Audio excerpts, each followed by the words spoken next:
성도님들을 사랑하고 축복합니다. 12월 11일 수요일 함께 나눌 생명의 사 말씀은 요한계시록 13장 11절에서 18절의 말씀입니다. 하나님의 말씀 읽도록 하겠습니다. 내가 보매 또 다른 짐승이 땅에서 올라오니 양같이 두 뿔이 있고 용처럼 말하더라.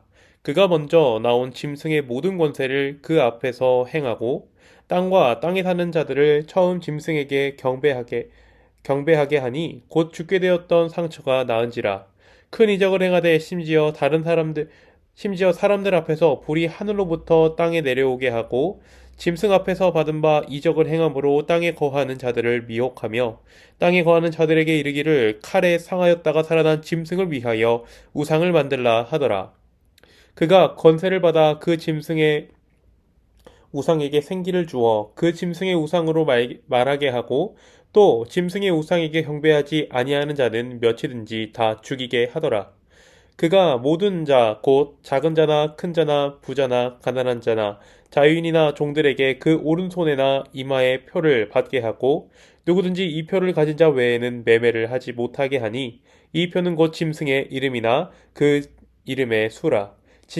지혜가 여기 있으니 총명한 자는 그 짐승의 수를 세어보라. 그것은 사람의 수니 그의 수는 666이더라. 아멘. 첫 번째 짐승이 올라왔고 그 뒤를 이어 땅에서도 짐승이 올라왔습니다. 11절은 짐승의 모습을 나타내고 있는데 어린 양같이 두 뿔이 있고 용처럼 말을 합니다.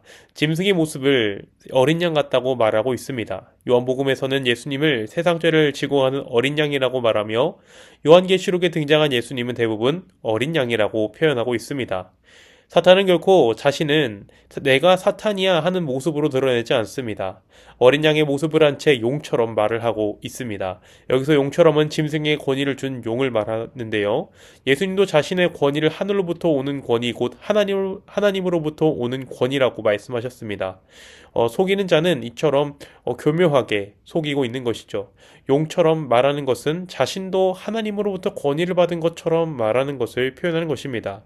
속이는 자는 교묘하게 정말 자신이 예수님인 것처럼 우리에게 접근하고 우리의 영혼을 노리고 있습니다. 13절부터 12절부터 13절은 짐승이 기적과 이적을 행하는 장면입니다. 12절은 마치 예수님께서 이 땅에 오셨을 때 병을 고치는 사역을 했던 것처럼 죽게 되었던 자들을 치유하는 모습을 보여주고 있고 13절은 큰 이적을 하늘로부터 불을 내리고 있습니다. 이 모습은 엘리야와 바알 선지자의 능력 대결 장면을 연상하게 합니다. 이적을 통하여 짐승은 자신이 예수님처럼 치유하는 자이며 엘리야와 같은 하늘로부터 보냄을 받은 선지자라고 사람들을 속이고 있는 것입니다. 사탄은 절대로 허무맹랑한 것으로 우리를 속이지 않습니다. 또 우리가 그러한 것에 속지도 않고요. 하지만 사탄은 교묘합니다. 교묘하게 성경에 등장하는 것을 가지고 접근하며 성경을 가지고 우리를 미혹합니다. 그래서 우리는 성경을 바라보는 것이 정말 중요합니다. 이러한 이적을 본 결과 사람들은 14절과 같이 미혹되고 말았습니다. 우리는 눈으로 보는 것을 주의해야 합니다. 왜냐하면 사람은 눈으로 보는 것에 쉽게 영향을 받고 많은 영향을 받게 되기 때문입니다. 미디어가 정말 많이 발전한 오늘날 우리는 너무나도 쉽게 컨텐츠에 접근할 수 있고 우리의 눈과 귀를 즐겁게 하는 것을 각자의 취향에 맞게 알고리즘이 찾아주는 시대입니다. 내가 찾을 필요도 없어요. 우리 유튜브에 들어가면 알아서 내가 선호하는 영상을 찾아줍니다. 이러한 시대에 우리는 무엇을 보는가에 더욱더 주의해야 합니다. 이처럼 미혹된 사람들에게 짐승은 또 다른 우상을 만들라고 명령합니다. 이 명령대로 우상을 만들자 짐승은 그 우상에게 생기를 주어 우상으로 말하게 합니다. 이 모습은 창세기에 하나님께서 하나님의 형상대로 사람을 만들고 생기를 준 장면을 떠오르게 합니다. 이 짐승은 철저하게 자신이 하나님이라고 사람들을 미혹하고 있습니다. 이후 자신을 따르지 않고 죽이고 자신을 따르는 이들에게 오른손이나 이마에 표를 받게 합니다. 하나님께서는 우리의 손과 이마에 하나님의 말씀을 새길 것을 말씀하셨지만 전혀 다른 것입니다. 또 앞에 계시록에서 하나님께서 자신의 종들의 이마에 인을 친 것처럼 사탄도 자신을 따르는 이들에게 표를 부여하고 있습니다. 이는 사탄의 특징을 보여줍니다. 사탄은 무언가를 만들어내는 것이 아니라 하나님의 것을 모방하여 사람들에게 보여주고 속입니다. 마치 자신이 하나님인 것처럼 행동하지만 결코 하나님이 아닙니다. 이 표를 받지 않은 자들은 죽이거나 거래가 불가능합니다. 사회적으로 완전히 고립시켜 이 표를 받지 않고서는 생활이 불가능하게 만듭니다.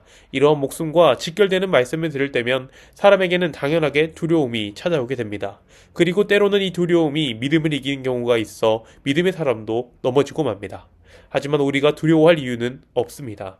총명한 자가 짐승의 수를 세어봅니다. 그 수를 666이었습니다. 이 666에 관한 생명의 삶 해설은 이렇게 말합니다. 요한계시록에서는 숫자가 상징적인 의미를 지니기에 666도 상징적인 의미로 보아야 합니다. 666은 무엇보다도 14만 4천과 대조를 이루는 수입니다. 14만 4천이 완전하고도 충만한 하나님 백성을 상징한다면 666은 짐승과 짐승을 따르는 자들의 총수를 상징합니다. 짐승이 제 아무리 하나님 백성을 핍박하고 죽인다 해도 그들은 기껏해야 666에 불과합니다. 악한 세력이 승리하는 듯 해도 그 승리는 일시적입니다. 완전한 승리는 오직 하나님께만 있습니다. 오늘 주어진 말씀을 통해 우리에게 주시는 교훈을 나누고자 합니다. 첫 번째로 이적이 아닌 말씀을 따라야 합니다. 사람은 눈으로 보여지는 것에 쉽게 영향을 받고 눈으로 보여지는 것을 믿고자 합니다. 사탄은 이런 사람의 특징을 이용하여 기적과 이적을 보여주고 자신이 하나님이라고 말하며 사람들을 속입니다. 우리는 눈으로 보는 것을 주의해야 합니다. 그리고 우리가 따라야 하는 것은 눈에 보여지는 기적과 이적이 아니라 하나님의 말씀을 보고 따라야 합니다. 옛날 기도원이 활발할 때 은사주의가 있었습니다. 그때 사람들은 은사를 따라갔습니다. 하지만 은사만을 따른 결과 하나님의 말씀은 무시되었고 결국 하나님을 보는 것이 아니라 하나님을 나타내야 할 은사를 통하여 그 일으키는 사람을 보게 되었고 결국에는 그릇된 신앙으로 향하게 되었습니다. 모든 은사가 잘못된 것은 아닙니다. 오직 우리가 보고 따라야 하는 것은 신앙의 올바른 길을 보여주는 가장 올바른 해답은 하나님의 말씀뿐입니다. 두 번째로 완전한 승리자이신 하나님을 바라보아야 합니다. 세상의 길이 승리의 길로 때로는 보입니다. 아파트를 사고 부귀영화를 누리는 것, 그것이 승리의 길로 보입니다. 반대로 하나님을 따르는 길에는 핍박도 있고 어려움도 있고 세상의 가치관과는 사뭇 다릅니다. 하지만 우리가 오늘 말씀을 통해서 기억해야 하는 것은 세상의 승리는 일시적인 승리일 뿐이라는 것입니다. 완전한 승리는 오직 하나님께 있다는 것을 기억해야 합니다. 예수님께서는 넓은 길이 아니라 좁은 길을 걸으라고 말씀하셨습니다. 넓은 길은 평안합니다. 반대로 좁은 길은 협착한 길입니다. 하지만 이 길 끝에는 영원한 승리가 있습니다. 바라기는 세상의 일시적인 승리를 바라보는 것이 아니라 완전한 승리자이신 하나님을 바라보며 오늘 하루도 승리하시는 우리 성도님들이 되기를 간절히 소망합니다. 기도하겠습니다. 사랑과 은혜가 충만하신 하나님의 은혜를 감사합니다. 하나님 오늘도 말씀을 통하여 하나님을 바라보며 하나님의 말씀을 따르게 하시니 참으로 감사합니다. 하나님 우리가 눈으로 보여주는 것에 주의하며 하나님만을 바라보고 살아가게 하여 주시옵소서. 세상의 가치를 바라보고 세상을 바라보는 것이 아니라 온전하고 완전한 승리를 주시는 하나님만을 바라보며 오늘 하루를 이기고 승리하게 하여 주시옵소서. 감사를 드리며 우리 주 예수님의 이름으로 기도합니다. 아멘.